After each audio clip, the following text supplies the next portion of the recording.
Hello students, welcome back to another video of Sahaj coaching centre. इस video में मैं आपको बताऊंगी इंट्रोडक्शन को लिखना कैसे है। इंट्रोडक्शन तो हर कोई जानता है, हर किसी को पता है कि ऐसे लिखने के लिए जो इंट्रोडक्शन होती है वो कैसे लिखनी है। लेकिन today I am going to tell you the easiest way to write an introduction which will not affect any of your scores. If you are writing very good in your body paragraphs, you will do equally well in your introduction. So as we know कि कुछ भी करना है, कोई भी काम शुरू करना है, the beginning is the most difficult thing. Yes or no? Beginning पे ही हमें बहुत ज़्यादा टेंशन होती है कि इसको स्टार्ट कैसे करें, इसमें लिखे क्या, इसमें पॉइंट्स क्या होने चाहिए। इंट्रोडक्शन है तो इंट्रोडक्शन को बिगिन कैसे करें, तो ये बहुत सी चीज़ें दिमाग में आती हैं। और मैंने यहाँ तक देखा है कि बच्चे ऐसे जब लिखने बैठते हैं 40 मिनट्स है उनके पास ऐसे लिखने के लिए, जिसमें से 5-10 मिनट वो सिर्फ यही सोचने में लगा देते हैं कि ऐसे को स्टार्ट कैसे करना है, इंट्रो में क्या लिखना है। वो यही सोचते रहते हैं कि इंट्रोडक्शन कैसे लिखे। तो ये वीडियो में मैं आपको इंट्रोडक्शन लिखना सिखाऊंगी। एक बहुत ही सिंपल टेक्निक है जो मैं अपनी क्लास में भी उन बच्चों के साथ यूज करती हूँ जिनको इंट्रोडक्शन लिखने में प्रॉब्लम है। लेकिन जो बच्चे लिख लेते हैं इंट्रोडक्शन और उनको पता है क्या क्या सीक्वेंस है, तो उनका जो पैरामीटर है वो डिफरेंट होता है। So this is for the beginners. अगर मैं सीधी बात कहूँ तो सिर्फ बिगनर्स के लिए ये वीडियो है जिनको प्रॉब्लम है अपनी ऐसे राइटिंग को लेके।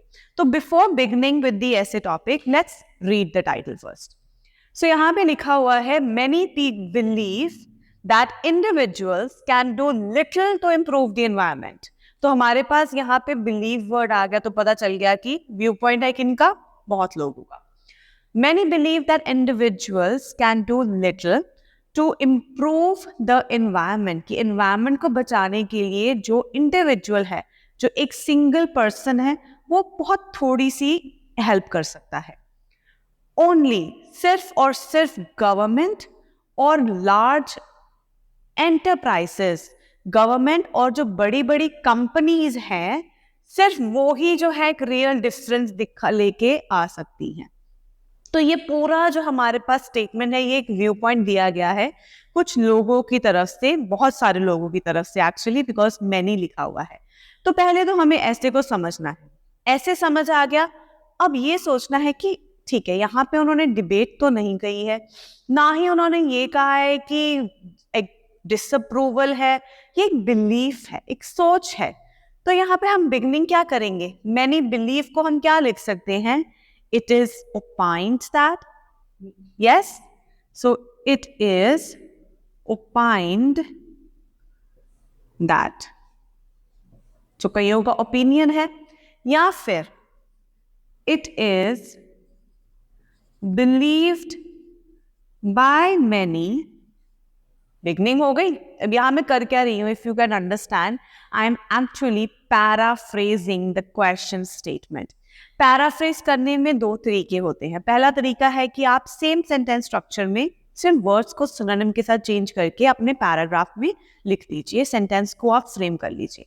दूसरा तरीका जो होता है पैराफ्रेजिंग का, वो ये होता है कि सेंटेंस को आप उसका सीक्वेंस चेंज कर दीजिए, अपने वर्ड्स को या सेंटेंसेस के जो सीक्वेंस है उसको जम्बल्ड कर दीजिए या चेंज कर दीजिए, और आपका जो ऐसे लिखना है इंट्रोडक्शन जो है सही हो जाएगी। सो यहाँ मैं आपको बता रही हूँ सिर्फ पैराफ्रेजिंग। तो सबसे पहली चीज देखिए, it is believed by many that. अब इंडिविजुअल है तो इंडिविजुअल को क्या क्या कह सकते हो, a person. Many that a person can do little to improve the environment। अब इसको कैसे लिखेंगे, a person can not do much to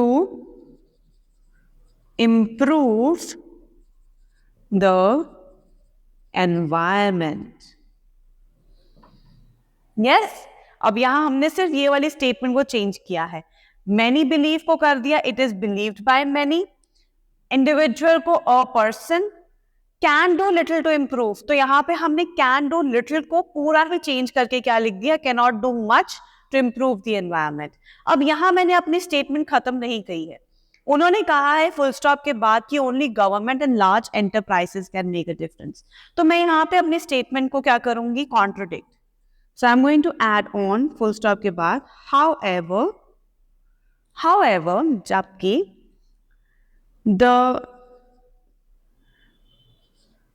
अब गवर्नमेंट के लिए आप क्या लिख सकते हो, the governing body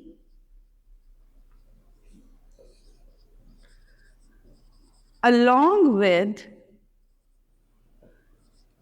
large companies can make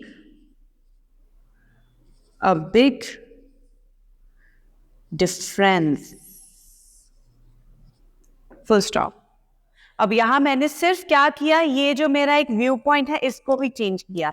अब जब भी हम इंट्रोडक्शन लिखते हैं वहां हमें 3 चीजें देखनी होती हैं, आउटलाइन स्टेटमेंट बनानी है, व्यू पॉइंट को पैराफ्रेज करना है और अपनी एक थीसिस प्रोवाइड करनी है। अब थीसिस जो है वो कैसे आती है, थीसिस तब हम प्रोवाइड कर पाएंगे जब हमने अपने पॉइंट्स को एनालाइज कर लिया है, जब हमने ये डिसाइड कर लिया है कि हम अपना ऐसे जो है एग्रीमेंट में लिखेंगे या डिसएग्रीमेंट में।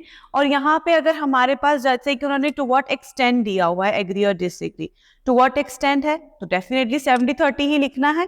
तो इसके बाद अब क्या करेंगे, थीसिस देंगे। अब थीसिस के लिए ऑलवेज मेक श्योर कि एक ही स्टेटमेंट है जो हम लिखेंगे, वो है this essay intends to analyze dash and that's it.